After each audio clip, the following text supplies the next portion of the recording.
Well, hello there. We've got another vacuum cleaner to unbox. What's it going to be this time?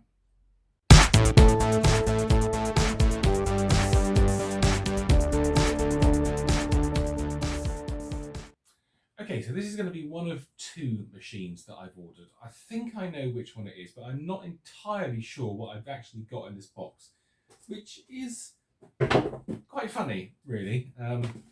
Yeah, I really should keep better track of things. So I've, as I say, I've ordered two cleaners. One of them, the seller had. It's been 2 weeks now, over 2 weeks since I bought and paid for this cleaner, and I sent the seller a message to say where is it. I've had no response. I've had to open a case with eBay, so I think this is the other machine that I bought, and I think it's a cylinder machine by Electrolux from the 70s. And if it is the one I think it is, it's quite exciting because my Auntie Margaret had one. No, my Great Aunty Margaret had one of these when I was a child. And as I've said to you in the past about my Auntie Mary, who had the brand new Electrolux Elite cylinder cleaner, and I went into her house and saw it in her front room. And I said, "Oh, Auntie Mary, you've got a new Hoover. Oh my God, it's amazing."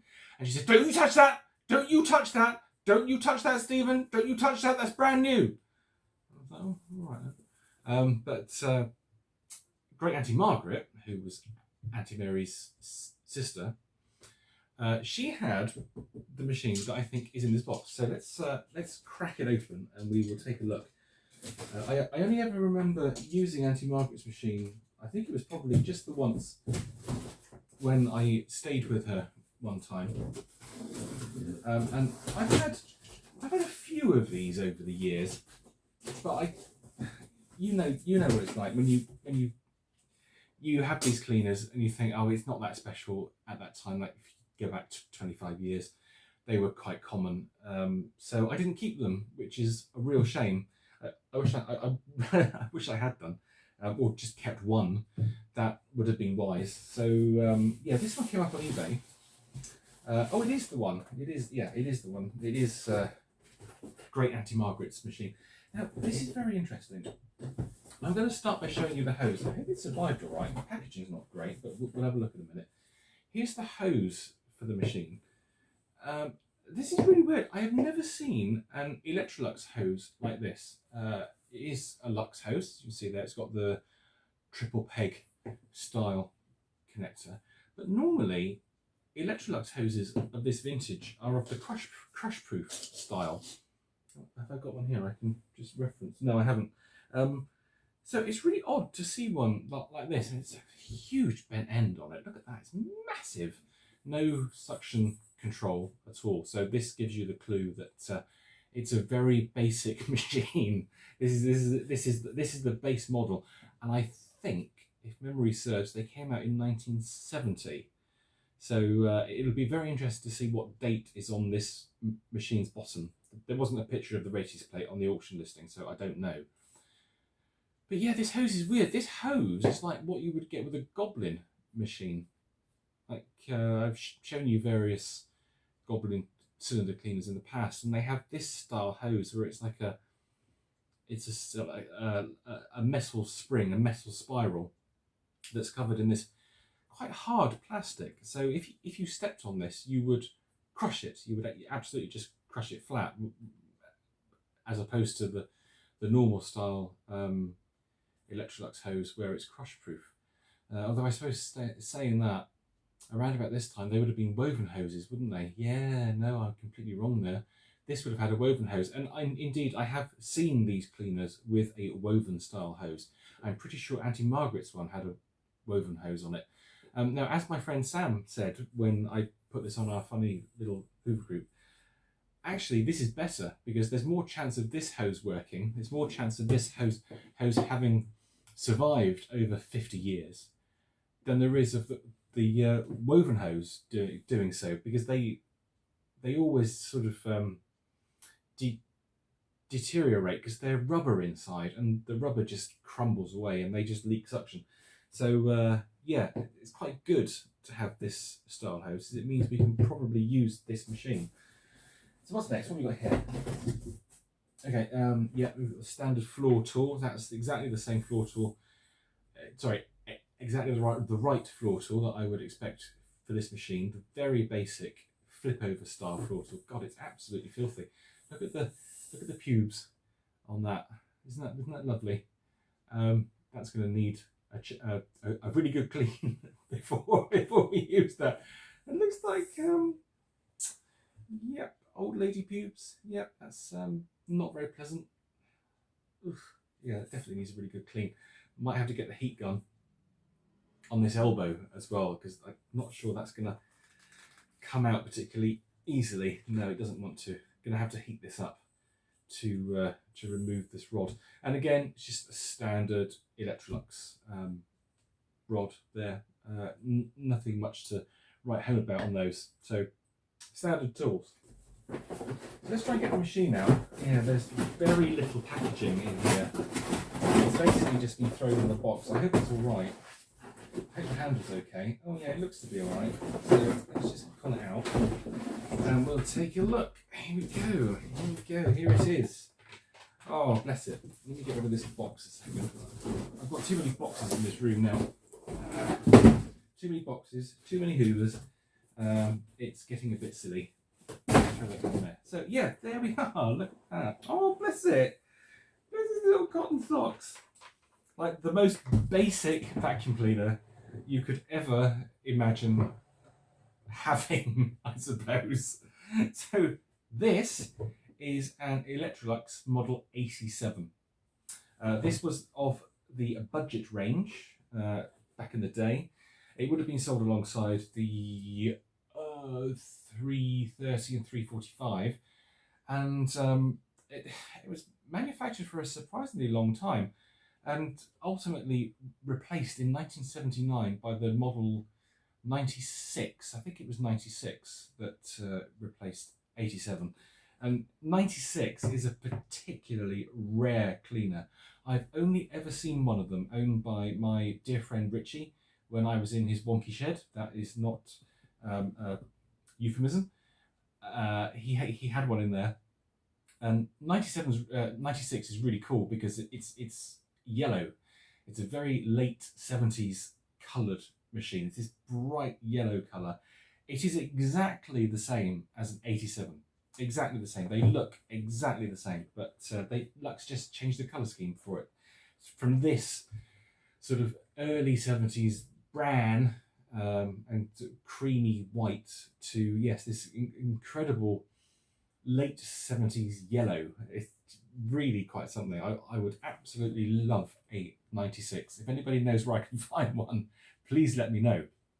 But until then, we will have to make do with its rather more dowdy sister, the 87. I suppose what we should do, first of all, is to look at the ratings plate and see when this cleaner was made. That would be a good idea, wouldn't it? So, right, serial number 635. So the 35th week of 1976. That's what this little puppy's from. The skids are not in great condition. I don't know if this is where it's been packed in the box, but there's an awful lot of dents here on the skids, and these wheels are not particularly free-flowing. Well, that one's not too bad, but there's a great big dent here. There's dentage here. So yeah, no, it's not it's not brilliant.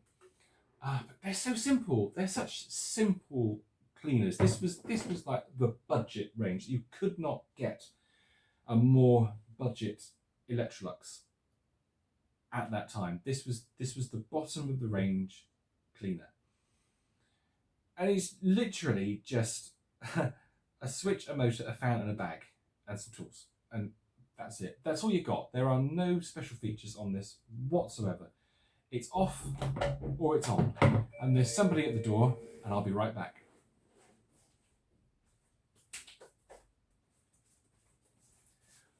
Ooh, that's good. It's a box of frozen pasties. So I'm just going to go and put these in my freezer and I'll be back with you. I might put one in to cook whilst I'm there. Where was I? Where was I rambling to? yeah, super basic. It is either on or it is off. That's it. You have no suction control, no super duper filtration systems. You've got a tiny little, what is that? 550 watt motor, which is 550 watts. Is nothing really, is it? It's 550 watts. Twin fan, mind, twin fan. And this, I believe, will have the, let's just take the filter cover off the back. Oh God, the filter's filthy, look. Ooh, that's minging. That is minging. Oh yes, it does. It's got the classic style sprung motor. So there's like eight springs in here, 4 on the top, 4 in the middle. So the armature and the field coil and the fans can actually float independently of the fan case, which makes the machine incredibly quiet. That motor was used for an unbelievably long time. It was very, very popular. Just pop this back on. I'm not sure if I should turn it on with that in or not. Let's have a look inside. You squeeze this little switch here, this little bit to open the machine up. And most of the time you would have been able to fit a paper bag in here, but this machine is just,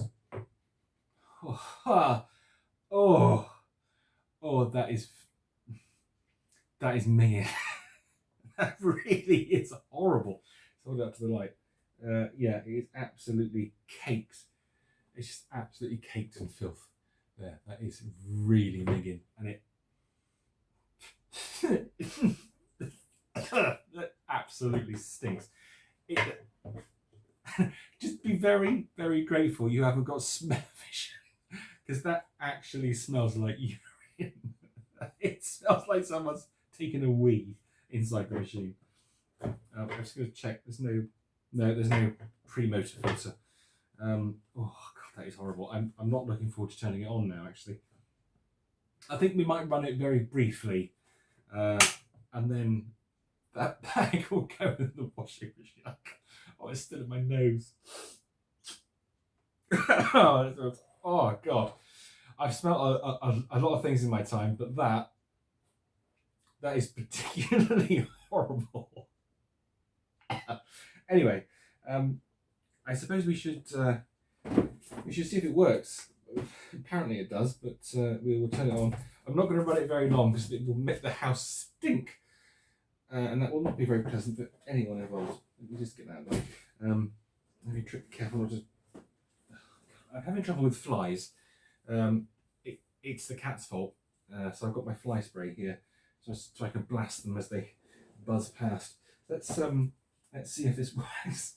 Oh, okay, plugged in. Let's see. Now, this one, when we restore it, absolutely needs to remove the suppressor from this, because this is it's primed to go anytime. This will just go bang, and it might even do it now.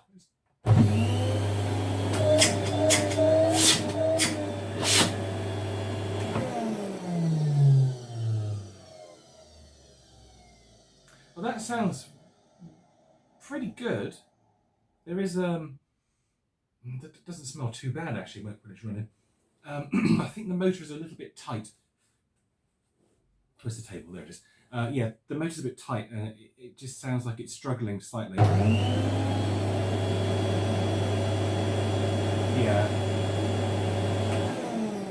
Yeah, it's a little bit low pitched actually, so it definitely needs some work. We need to get in there.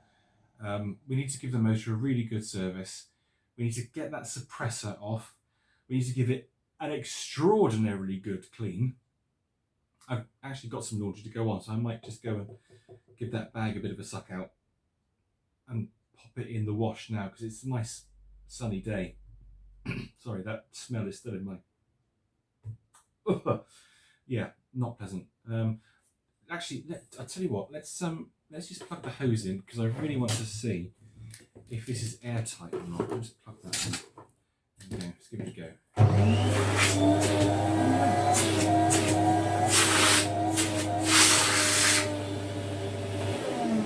Yeah, that is remarkably good. That That is absolutely brilliant. Goodness me, those woven hoses have got nothing on that. That's really, really good.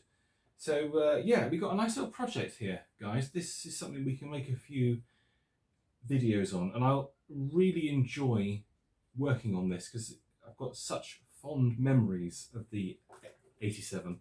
And I think what I might do as well, because I'm crazy, just turn around like that so you can see it that way. There we go. Here, is I might use this machine as my house vac for a while. I have to do something about the bag in there, and I don't mean cleaning it. I mean converting it to use a HEPA flow bag. Might be able to get something in there with an adapter or something, or maybe just make a filter to go over the bulkhead here. So make a pre-motor filter out of a HEPA flow bag, so that will catch more dust as it goes through. I don't know how well that would work, although it would be really interesting to see if we did do that. Oh yeah. There's a plan forming in my mind. If we did do that, use a HEPA flow bag as a pre-motor filter, run it for a while, do some cleaning with it, and then just with the cloth bag in, no paper bag, just with the cloth bag, and then if we take it out, because they filter so well, those bags, we'll see the amount of dust that's gone through the cloth bag. That would be really interesting.